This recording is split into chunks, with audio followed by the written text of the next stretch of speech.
My spouse abandoned me for another man, taking all our possessions, even my finances.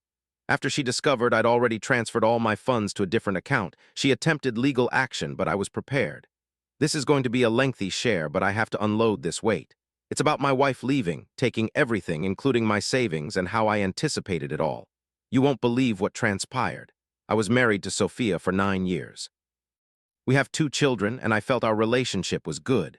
Definitely, every marriage has its highs and lows, but we'd always overcome the challenges. She had been acting remote for a few months, but I assumed it was due to work and raising the kids. I was occupied also, but I didn't give it much consideration.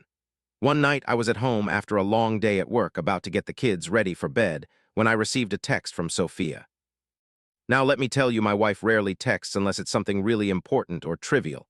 But this one really caught me off guard. The text stated, "I'm leaving you. I'm in love with another person. I've already left." When you get a message like that, it's hard to accept, right? I thought, this can't be genuine. She's joking around. I didn't even bother checking if she was here. I instantly phoned her, no response. I phoned again, nothing. I started walking around the house, attempting to understand it all. Maybe she's just in a bad mood, I wondered, or perhaps this was some strange emotional reaction. However, the more I mulled it over, the clearer it became. She truly meant it. That message wasn't just a moment of anger or a playful remark. She was abandoning me. A cold feeling settled in my gut. My mind was a mess, but somehow I found the resolve to go and look in the bedroom. When I opened the door, I saw it. Her luggage was gone, along with a significant portion of her wardrobe. Just like that, it was over. It felt as though she had been planning this all along. I was completely clueless about what was happening.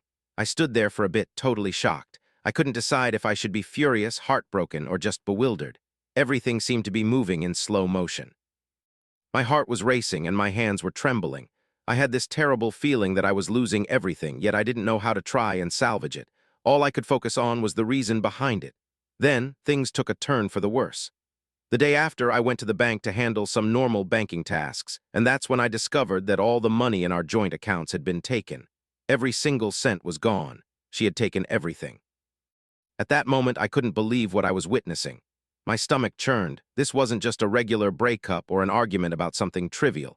No, she had taken everything, everything I had strived for, everything we had worked for as a team. I immediately tried calling Sophia. No answer. Again, I sent her a text. What on earth is going on? Where is the money? She didn't address that query either. A few hours afterward, I did hear back from her, though what I received was not at all what I was prepared for. It stated, "I'm so sorry, but I'm finished. I can't continue acting like everything is okay in our marriage. You never truly saw me. You never gave me the focus I craved. I've met someone else, somebody who really notices me. I'm bringing the children with me, and I won't be returning. Please don't try to get in touch with me." I was completely stunned. I wasn't sure what to feel. She was actually declaring that she was abandoning me for this other man. She didn't even bother telling me who the person was. A sense of dread washed over me. And in a way, I really didn't want to uncover who this man was. It felt like some part of my soul was tearing to pieces. Never in all the years we were together did I ever picture this happening. The entire night I sat in the living room, just gazing at my cell phone. I repeatedly phoned her, but she didn't pick up. I felt rage, puzzlement, and pain, but above all, I felt incredibly betrayed. Everything I thought I knew about our life together was a complete fabrication. Eventually, she contacted me again, but not to express any remorse or regret. Instead, she wrote, "I don't want to argue. This is happening. I don't love you any longer. I'm in love with someone else.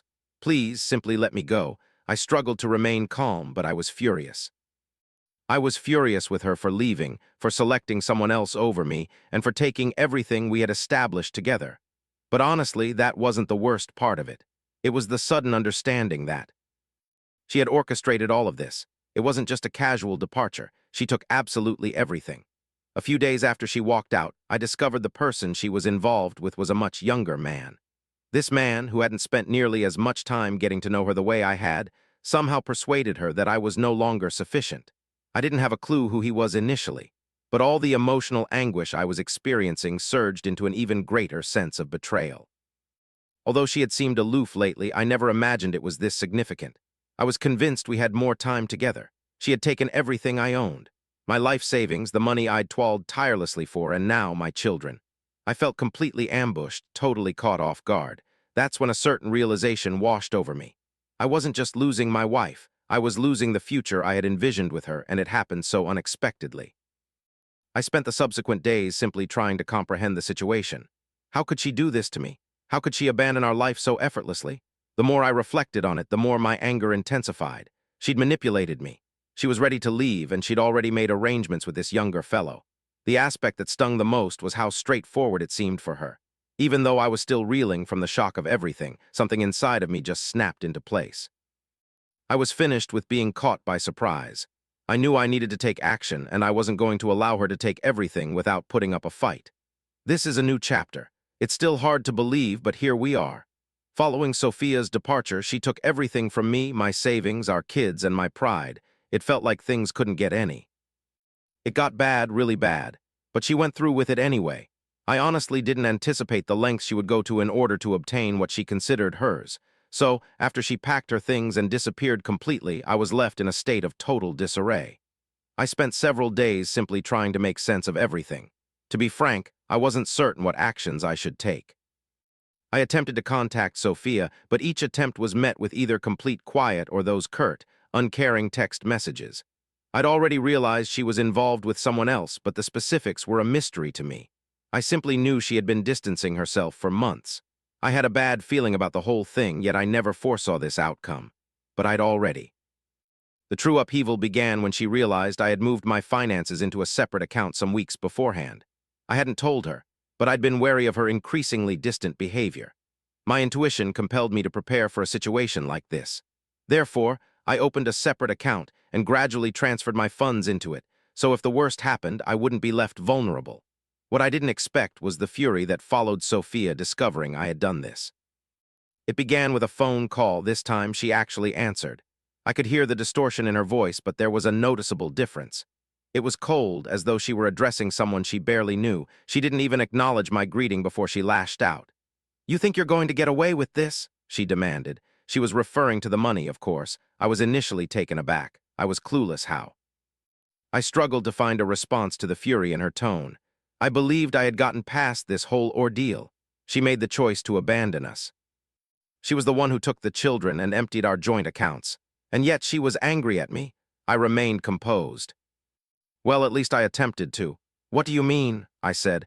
"You abandoned me, Sophia. You took everything. I shouldn't be the one who has to explain themselves in this scenario, but she didn't soften her stance. Instead, her voice became icier and she snapped. "I'm suing you. I will get what's mine. You can't just conceal the money from me. Like this, you owe me half of everything." I felt a surge of anger that I hadn't anticipated. It wasn't just the surprise of it all, but the unbelievable audacity she possessed. Half of everything? What had I done to merit this? All I did was look out for my own well-being. I could sense her growing more frantic with each word. "You were planning this, weren't you? You thought I wouldn't discover your scheme. I'm suing you, Levi. I will get everything that is owed to me, and you will not escape the consequences of your actions." Honestly, it was difficult to even bring myself to listen to her. It wasn't about fairness or logic. It was pure, unadulterated self-importance. She was going to sue me for what? Because I made sure I wouldn't be left destitute, because I'd placed myself in a situation where I could manage on my own after she departed. I didn't engage in a debate with her. At that juncture, I simply let her speak her mind because I knew something she didn't. I was ready. A couple of days later, I received an official letter from her attorney. You know, the usual stuff. I got served with some official legal papers, a notice of intent about a divorce and figuring out who gets what, plus some ridiculous claims that she deserved half of everything, including my own personal bank account. But realistically, she had no real basis for those demands. That account wasn't something we owned together. I'd made sure to keep all my finances separate and above board. Even so, the idea of her potentially taking me to court was unsettling, and it wasn't solely about the finances. It felt like she wanted to strip away any remaining power I had, as though she was still the one in charge. Her lawyer didn't lose any time at all. They were instantly asking for all kinds of paperwork, submitting legal requests, and sending me communications that suggested a lawsuit. Then, the real shocker arrived. Sophia was threatening to try and keep the kids away from me. She said I wasn't capable of taking care of them, even though I'd been the one looking after them the majority of the time. It filled me with pure rage. She had already taken everything I'd had, and now she was also trying to take my children. By that point, I was totally exasperated. I wasn't just wounded anymore. I was absolutely livid. She'd not only left me for another man and drained our funds, but now she was attempting to ruin me legally. I began to question the entirety of our marriage. Was this her true nature all along? How could I have been so oblivious? But I refused to just surrender. I knew this was a possibility. I understood I needed a solid plan, and I did have one. I got in touch with my attorney right away, and we began collecting every piece of evidence to defend against her claims. I wasn't going to concede without a fight and allow her to take everything. I realized I wouldn't readily regain custody of my children, yet I was absolutely determined to prevent her from taking all the things I'd put so much effort into building. I started to consider strategies to safeguard my possessions, my children, and what my future held. I knew this divorce would be complex. In fact, it was going to be a war. This entire circumstance was distressing me, however. I couldn't let it overwhelm me completely. I needed to maintain my concentration. I was prepared to stand up for myself. I wouldn't let Sophia treat me this way. She might have believed she was in charge, but I had a strategy. And shortly I would discover the extreme lengths Sophia would go to in order to take everything from me. The final update, here we are, at the conclusion of this incredibly tough experience. After all the turmoil, the legal challenges, and constant criticisms, I believed I had seen the worst. But trust me, what occurred in court, you would not believe it if I explained it. At this point, I had accumulated everything necessary for the upcoming legal fight. Sophia had been irate ever since she discovered the separate bank account, and she refused to budge. Her legal representative was unrelenting, sending out intimidating legal letters and consistently demanding more. While I had anticipated this, nothing truly prepared me for the emotional burden of facing the woman I believed I understood. We eventually reached the day the case went before a judge. I had my lawyer present. Having endured my share of difficult divorces myself, I felt as ready as I could possibly be. Despite all my planning, I still had no clue what to anticipate. I only knew that Sophia was furious, and she'd battle relentlessly to acquire everything possible. The funds, our children, anything she could extract from me. Those initial hours were typical. Both legal teams debated over the division of property. Sophia's attorney attempted to portray me as some kind of villain who'd embezzled everything and concealed it. They charged me with being dishonest and secretive about my finances. The entire process sometimes resembled a theatrical performance. I'd never stepped foot in a courtroom before, and let me tell you, it's nothing like what you see on television. It's lengthy, monotonous, and filled with legal terms that caused me to mentally disengage during a significant part of it. Then arrived the portion I knew was on the horizon, the custody dispute. Sophia was aggressively pursuing full custody of our kids, arguing that I wasn't suitable to be their primary parent. I couldn't comprehend it. I'd invested years raising them, working remotely to be present for every sports game, every school performance, every family gathering. Now she was attempting to make it seem as though I was an absent parent who shouldn't have a place in their existence. Here's the thing, though. When I listened to her lawyer making these ludicrous assertions, a realization dawned. Sophia hadn't anticipated the surprise I had planned. You see, through all the chaos with money, I did something she hadn't even thought to look for, something slight but really important. I'd meticulously recorded everything, absolutely everything, every phone conversation, every text, every financial paper. I'd been incredibly precise. This even involved charting the times she and her new boyfriend, Sebastian, had been in contact while we were separated. I'd never mentioned this to my attorney, however. I felt in my gut that it might become useful. So when Sophia's lawyer started making claims about me being an unfit parent, I revealed my secret weapon.